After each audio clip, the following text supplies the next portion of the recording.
Assalamualaikum warahmatullahi wabarakatuh.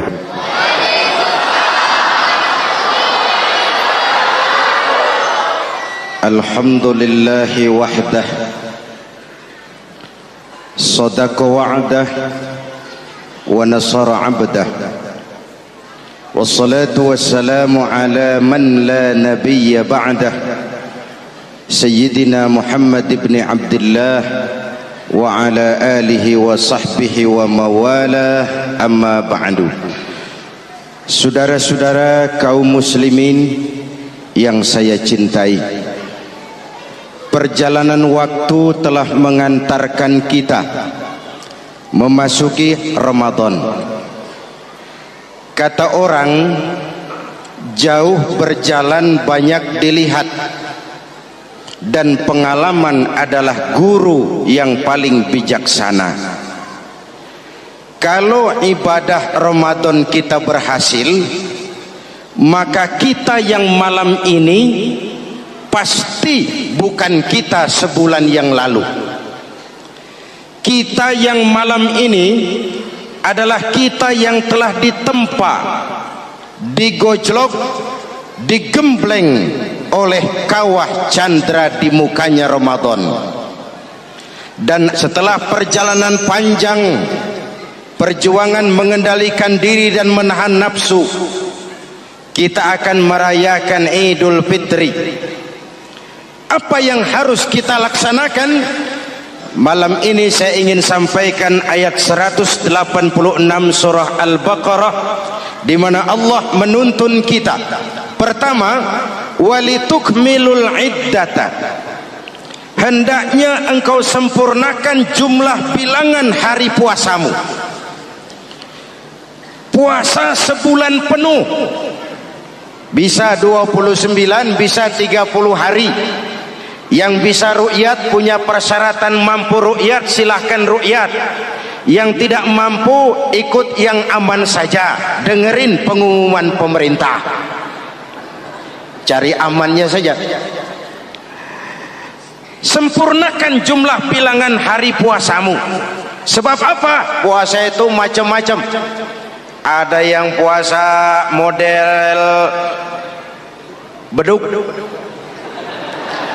depan rapat, belakangnya kosong, cuman pembukaan. Ada juga yang pembukaan, pertengahan, dan penutupan.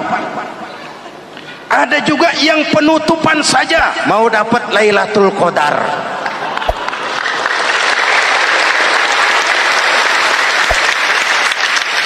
Allah berpesan, walitukmilul iddata, sempurnakan jumlah bilangan hari puasamu. Puasa itu sebulan penuh. Setelah selesai itu, walitukabbirullaha ala ma hadakum, hendaknya engkau agungkan, engkau bertakbir, mengagungkan Allah yang telah memberikan hidayah kepadamu. Tidak ada takbiran sebelum selesai Ramadan. Walitukmilul iddata, itu dulu, sempurnakan jumlah bilangan hari puasamu. Selesai baru walitukabbirullah. Jangan lebaran masih seminggu sudah Allahu Akbar, Allah ngiko. Walitukmilul iddata, sempurnakan dulu jumlah bilangan hari puasamu. Ini adab. Selesai, walitukabbirullah, baru engkau bertakbir, agungkan nama Tuhanmu. Kenapa? Ala ma hadakum, yang telah memberikan petunjuk dan hidayah kepada kita semua. Saudara, kalau bukan lantaran hidayah Allah, berat sebulan penuh enggak makan, lapar melilit perut, haus mencekik tenggorokan. Kalau bukan hidayah, berat melawan nafsu. Kalau bukan hidayah, berat melawan setan. Bagaimana enggak berat? Dia lihat kita, kita enggak lihat dia. Ini kan curang musuh begini. Semata-mata karena hidayah dari Allah. Intan paling mahal, mutiara paling berharga, tidak lain adalah hidayah. Saudara lihat dalam sejarah, kadang-kadang anak Nabi tidak dapat hidayah, tidak terpanggil mengikuti kebenaran. Kan'an, anak Nabi Nuh. Betul? Kadang-kadang bapak Nabi tidak dapat hidayah. Azar, bapaknya Nabi Ibrahim. Ibrahim penegak tauhid, bapaknya produsen berhala. Kadang-kadang istri Nabi tidak mendapat hidayah, kafir, istrinya Nabi Lut. Kadang-kadang paman Nabi tidak dapat hidayah, ingkar, Abu Jahal, Abu Lahab, paman Nabi kita. Anak Nabi, bapak Nabi, istri Nabi, paman Nabi, hidayah tidak datang, mereka tidak terpanggil mengikuti kebenaran. Alhamdulillah, kita yang ponakan Nabi aja bukan,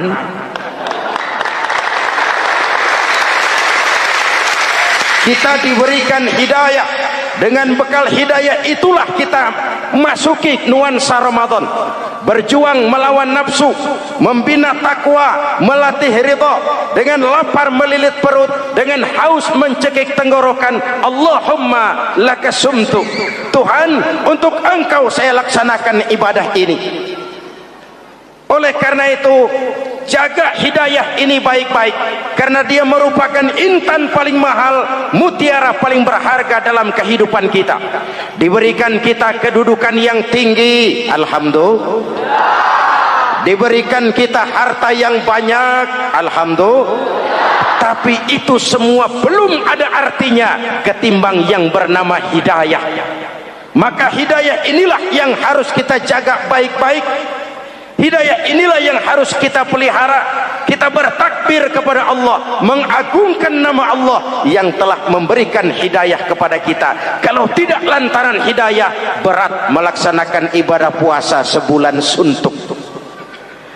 Dengan ibadah Ramadan, kita melakukan pemutihan vertikal. Orang yang keluar dari Ramadan dengan ibadah benar seperti bayi baru dilahirkan oleh ibunya, tidak punya dosa kepada Allah. Idul Fitri, kembali kepada fitrah. Tapi kan kita tidak cuma punya dosa vertikal, kita juga punya dosa horizontal. Kita tidak cuma berdosa kepada Allah, kita juga sering salah kepada sesama manusia. Betul? Inilah momen lebaran itu. Dosa kepada Allah, taubat langsung kepadanya, sonder calok. Dosa kepada sesama manusia, saling memaafkan. Sebab apa? Satu hadis meriwayatkan, selesai sholat id, sahabat mendengar Rasul mengucapkan amin sampai 3 kali. Amin, amin, amin. Heran sahabat, gak ada angin, gak ada hujan, amin 3 kali ya Rasul, ada apa? Kamu gak tahu? Gak tahu. Barusan selesai sholat, malaikat Jibril turun. Lalu, Muhammad, saya mau berdoa kepada Allah, mau kamu aminkan? Silakan Jibril, berdoalah, saya akan mengaminkan. Jibril berdoa, Rasulullah amin.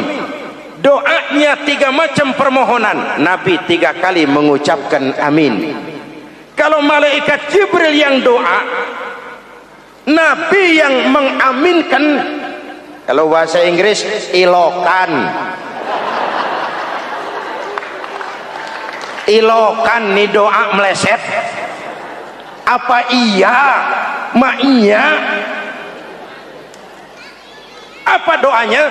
Pertama, ya Allah, hari ini 1 Syawal, doa malaikat Jibril, saya mohon kepadamu, jangan engkau terima puasa dan ibadahnya anak yang durhaka kepada ibu bapaknya. Rasulullah mengucapkan amin. Jelas? Belum tentu memang setiap kita orang tua, tapi pasti setiap kita anak. Jikalau anak punya ibu dan bapak, seorang anak yang puasa Ramadan, tarawih malam hari, bayar zakat, tadarus Al-Quran, jikalau sudah durhaka kepada kedua orang tuanya, didoakan oleh malaikat Jibril, diaminkan oleh Nabi supaya puasa dan ibadahnya tidak diterima. Na'udzu. Maka selesai sholat Idul Fitri, tugas yang paling utama minta ridho ibu dan bapak. Satu. Yang kedua, ya Allah, hari ini 1 Syawal, saya mohon kepadamu, jangan engkau terima puasa dan ibadahnya istri yang durhaka kepada suaminya. Rasulullah mengucapkan amin. Jangan engkau terima puasa dan ibadahnya istri yang durhaka kepada suaminya. Ibu-ibu tanya, Pak, kalau suami yang durhaka sama istrinya bagaimana, Pak? Nah, ibu-ibu, Rasulullah tidak menjelaskan itu.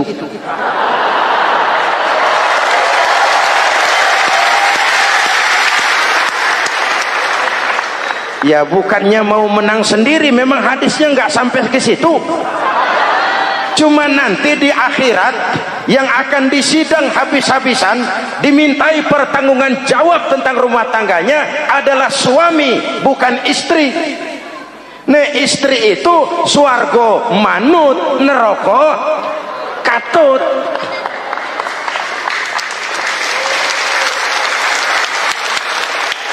Yang ketiga, ya Allah, hari ini 1 Syawal, saya mohon kepadamu, jangan engkau terima puasa dan ibadahnya muslim yang tidak mau memaafkan sesama saudaranya muslim. Memberi maaf lebih berat daripada minta maaf, tapi memberi maaf lebih mulia daripada meminta maaf. Kalau kita sudah minta maaf, orang tidak mau memaafkan, itu tanggung jawab dia kepada Allah. Orang macam itu yang tidak mau memaafkan sesama saudaranya, didoakan agar puasa dan ibadahnya tidak diterima oleh Allah Subhanahu. Riwayat lain menceritakan, satu hari Nabi lagi kumpul dengan sahabat. Nabi tanya, saudara-saudara, atadruna manil muflis? Tahu nggak kamu siapa orang yang bangkrut, orang yang sial, orang yang celaka? Siapa? Macam-macam jawaban sahabat. Ada yang bilang, al-muflisu fina man la dirham lahu wala mata'. Menurut pendapat kami, orang yang sial, yang bangkrut, yang kagak punya duit.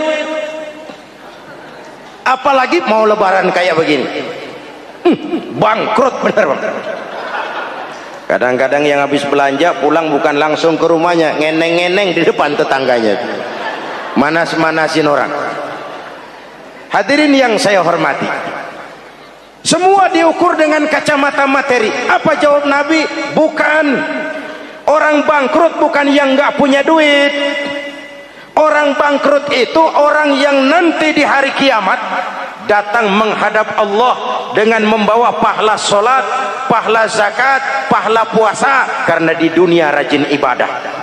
Cuman sayang, di sisi lain dia datang bawa dosa karena pernah nyaci maki orang, pernah fitnah orang, pernah makan harta orang dengan cara yang zolim, pernah mengalirkan darah orang dengan cara yang tidak benar. Enak dia setor, Tuhan lapor, ini pahala sholat saya, ini pahala puasa saya, ini pahala zakat saya mau ke surga. Datang orang, ntar dulu Tuhan, sabar.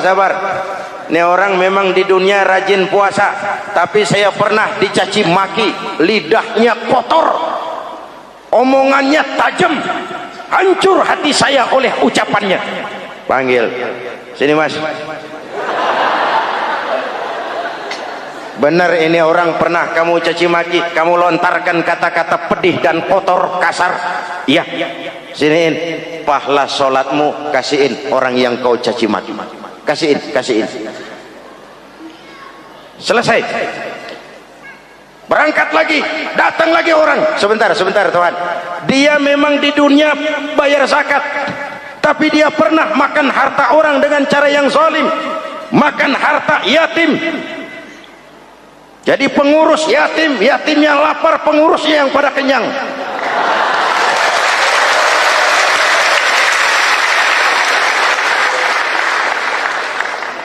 Saya menuntut keadilan.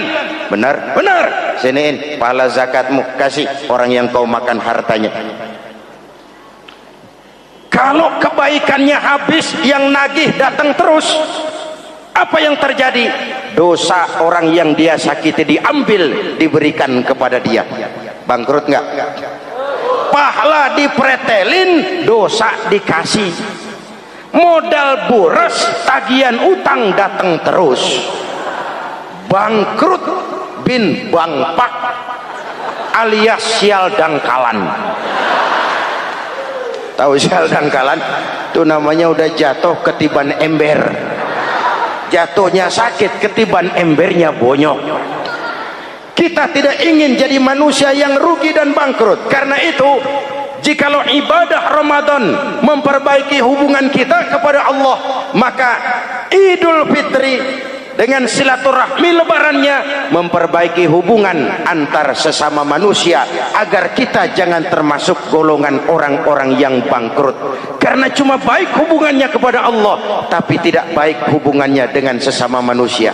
Ada orang yang pernah difitnah, ada orang yang pernah dicaci maki, ada orang yang pernah dijelek-jelekin, ada orang yang hartanya dia makan dengan cara yang zalim, ada orang yang dia alirkan darahnya, dia bunuh tanpa alasan yang benar. Itu semua akan jadi bebannya di akhirat nanti. Kalau dia menyangkut hakul adami, hak-hak manusia, maka kita harus minta maaf kepada yang bersangkutan. Rasul mengajarkan, ma min muslimaini yaltaqiyani fayatasafahani illa ghafarallahu dzunubahuma. Apabila dua orang Islam bertemu lalu bersalam-salaman, Allah hapuskan dosa yang terjadi di antara kedua orang itu. Jadi baik hubungan kita kepada Allah, jalur hablum minallah, dan baik juga hubungan kita dengan sesama manusia, hablum minan nas. Keduanya ternyata saling berkaitan. Saudara hadirin yang saya cintai, dengan begitu kita berusaha memperbaiki hablum minallah dan sisi lain hablum minan nas, agar kita tidak menjadi orang yang bangkrut di akhirat nanti. Bapak Ibu, saudara-saudara kaum muslimin yang berbahagia, memanfaatkan momentum Idul Fitri dalam kondisi negara kita sekarang ini. Indonesia kita ini kan masih sakit, betul? Multi krisis. Mula-mula kita ini kena krisis moneter, rupiah anjlok, dolar naik ke langit, sampai pernah April 97 dolar mencapai 17 ribuan dari 2.500. Apa enggak kolab? Itu pasti bukan mainan rakyat kecil. Mereka yang dapat kredit BLBI rame-rame borong dolar.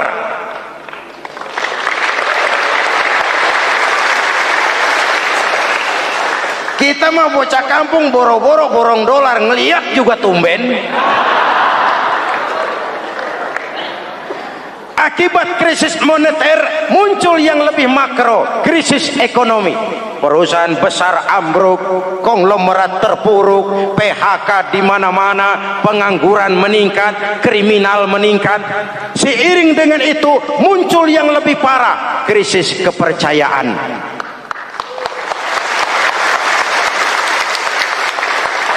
Benih-benih perpecahan bertebaran di mana-mana. Dampaknya masih sangat terasa sampai sekarang ini. Kita lihat sekarang ini, Aceh belum selesai, Papua minta merdeka, Timur cerai. Dalam kondisi seperti inilah momentum Idul Fitri harus jadi lem perekat yang menjaga keutuhan kita. Sampai Rasulullah berpesan, ini 3 pesan utama beliau yang saya sampaikan malam ini. Pertama, silman qata'ak, bersilaturahmilah kau kepada orang yang marah denganmu. Kalau orang baik kita baik lagi, pantas, memang mestinya begitu. Tapi bersilaturahmilah kepada orang yang marah denganmu. Kita harapkan lebaran nih yang silaturahmi jangan cuman kita rakyat di kampung, tapi yang ngaku atau diakui sebagai pemimpin, para elit politik di atas saling bersilaturahmi.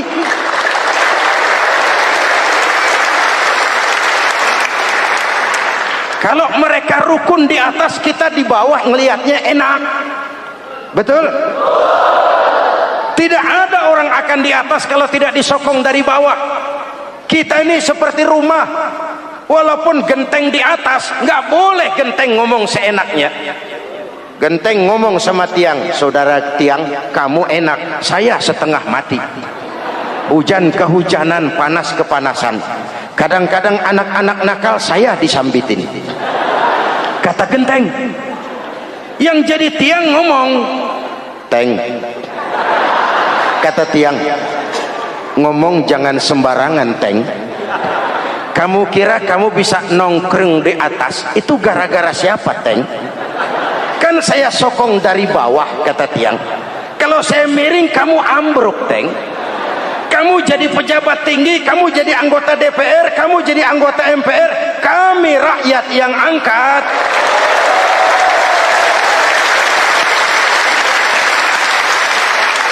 Jangan udah di atas pada berebut turu-turu dia melulu, capek rakyat. Ada yang jadi anggota dewan cuman pengen petatang peteteng, cari prestise dan gengsi. Ada yang cuma jadi trompet kekuasaan, pokoknya apa kata kekuasaan akur, setuju. Kekuasaan bilang, saudara-saudara, bumi ini lonjong, lonjong. Lalu rakyat dapat apa dari wakil kayak begitu? Inilah momentum Idul Fitri. Mari kita manfaatkan silaturahmi. Jangan mewarisi sifat dendam, karena dendam tidak akan menyelesaikan persoalan.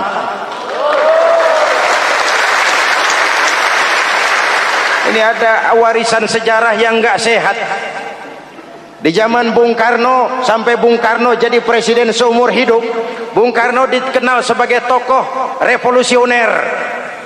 Nggak sepaham sama Bung Karno, cepat-cepat dianggap ini kontra revolusi. PKI berontak, Bung Karno jatuh, muncul orde baru. Bung Karno disebut orde lama. Yang nggak cocok sama orde baru, wah itu orang orde lama. Lalu reformasi, orde baru lengser, jadi lagi alat yang nggak cocok sama golongannya, wah itu orang orde baru. Kapan selesai urusan? Kalau kita terjebak dengan budaya dendam, naik ini babat itu, naik itu sikat ini, kapan mau selesai? Rasulullah lahir di Mekah, perjuangannya dihambat, dicaci maki, dilontari kotoran onta, sahabatnya dibantai, diancam mau dibunuh, hijrah ke Madinah. Setelah di Madinah jadi besar, tentaranya kuat, pengikutnya banyak, pasukannya hebat. Satu saat beliau masuk kembali ke kota Mekah dengan kekuatan full, tentara yang gagah, Quraisy pucar kacir. Ini nih Muhammad yang dulu kita caci maki, yang dulu kita ancam mau kita bunuh, yang kita usir, sekarang dia masuk dengan tentaranya yang hebat. Kalau dia menuntut balas, habis kita sekarang ini. Apa jawab Nabi? Beliau turun dari punggung onta, lalu pidato dengan tawadu. Saudara-saudara, al-yauma yaumul marhamah. Ini hari yang penuh kasih sayang. Walaupun dulu kau usir aku dari sini, kau sambiti aku, kau bantai pengikutku, aku datang bukan membalas dendam. Ini hari yang penuh kasih sayang. Tidak akan ada pertumpahan darah. Yang masuk Masjidil Haram aman, yang masuk rumah Abu Sufyan aman. Dihormatinya ketokohan Abu Sufyan di depan pengikutnya. Ini akhlak. Kenapa orang macam Mandela lebih bisa mencontoh Rasul daripada kita? Mandela yang 27 tahun mendekam dalam penjara, dia keluar tanpa bawa benih-benih dendam. Dia satukan Afrika Selatan, dia bimbing Afrika Selatan menuju kejayaan dan kemajuan. Kenapa Mandela yang tidak kenal Pancasila bisa lebih mencontoh akhlak Rasul ketimbang kita yang katanya orang-orang pengikut sunnah? Saya khawatir, ya bukan berarti saya tidak setuju, hukum harus tetap ditegakkan. Tapi kalau terus cari kambing hitam, kambing hitam, kambing hitam, kapan kita dewasa? Semua usut, saya khawatir nanti pun satu saat Nabi Adam bakal diusut. Kenapa dia makan buah khuldi, kita jadi keleleran di Lebak Bulus begini? Kalau enggak kan kita masih di surga aja. Mari kita dewasa, mari introspeksi. Silman qata'ak. Mudah-mudahan nanti lebaran kita pengen lihat nih, kalau yang di atas sudah pada satu, kita yang di bawah enak. Tapi kalau memang pada ribut juga, kita yang di bawah jangan ikut-ikutan. Nonton aja, nonton. Giliran rame tepuk tangan. Oh, namanya elit susah ditebak. Nih hari dia berebut beda pendapat, ntar malam dia makan bareng. Kita di bawah udah kedongan ngasa golok. Kan berapa urusan? Sekarang udah nggak zamannya ngerahin masa. Sekarang adu argumen, biar rakyat tentukan mana yang lebih pantas. Hadirin yang saya hormati, silman qata'ak, bersilaturahmilah kepada orang yang marah denganmu. Momentum Idul Fitri harus meredam keberingasan, harus mencuatkan semangat persatuan dan kesatuan. Udah capek kita diobok-obok. Yang kedua, wa'atiman haramak. Ini masalah kepedulian. Berikan orang yang bakhil kepadamu, sampai orang yang pelit pun kasih. Kepedulian. Banyak anak-anak yatim kita, janda-janda tua. Kalau yang muda sih nggak usah dipikirin, dewan penyantunnya udah banyak aja. Orang-orang jompo, mungkin baju kita sudah kurang berharga di lemari kita, tapi sangat berharga ketika kita berikan kepada orang lain. Berbagi rasa. Jangan ada yang lapar di samping yang senyum, jangan ada yang menangis di samping yang tertawa. Hadirin yang ketiga, wa'fu amman zalamak. Maafkan orang yang berlaku zalim kepada dirimu. Maafkan orang yang berlaku zalim. Jangan mewarisi sifat dendam, karena Ramadan sudah melatih kita. Tidak akan menyelesaikan persoalan. Dengan semangat ini, maka persatuan, kesatuan, kerukunan dan kekompakan akan lebih mudah kita wujudkan. Kita ingin Indonesia esok lebih baik daripada sekarang ini. Amin. Dan tentu saja kita berharap banyak dari para pemimpin-pemimpin kita. Semoga lebih bersikap sebagai negarawan, bukan hanya sebagai politisi. Karena jujur saya ingin berkata, reformasi memang telah melahirkan politisi, tapi belum banyak melahirkan negarawan. Negarawan adalah orang yang ngayomi seluruh rakyat. Sekarang rakyat cuma di atas namakan, biar banyak banget. Kalau tidak mendukung dia, dianggap bukan rakyat. Biar dikit banget, kalau pendukungnya, itulah rakyat sejati. Ini pemimpin model apa kayak begini?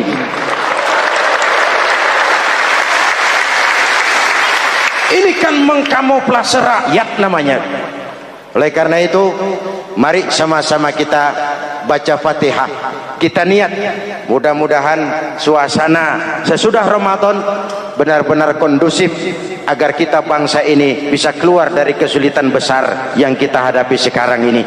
Para pemimpin kita semakin kompak dan bersatu, rakyat juga semakin terayomi. Ala hadhihi niyyah wa ila hadratin nabi. Al-Fatihah. Bismillahirrahmanirrahim. Alhamdulillahi rabbil alamin, arrahmanir rahim, maliki yaumiddin. Iyyaka na'budu wa iyyaka nasta'in. Ihdinas siratal mustaqim, siratal ladzina an'amta 'alaihim ghairil maghdubi 'alaihim waladdallin. Amin. Bismillahirrahmanirrahim. Amin. Alhamdulillahi rabbil alamin. Allahumma salli ala sayyidina Muhammadin wa ala alihi wa sahbihi ajma'in. Rabbana taqabbal minna salatana wa siyamana wa qiyamana wa takhassu'ana wa ta'abbudana wa tammim taksirana ya arhamar rahimin. Allahumma ij'alna minas su'ada'il maqbulin wa la taj'alna minal ashqiya'il mardudin. Allahumma a'izzal islam wal muslimin wansur man nasaraddin wakhzul man khazalal muslimin. Allahumma afdalu ma qultuhu ana wan nabiyyuna min qabli, la ilaha illallah. La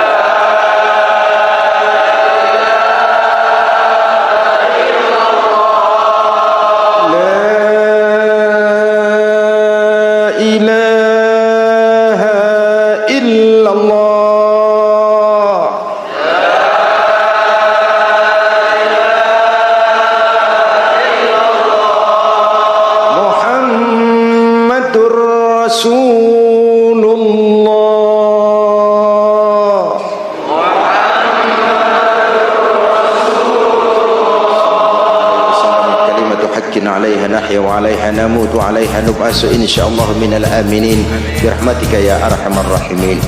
أوصيكم ونفسي بتقوى الله. والسلام عليكم.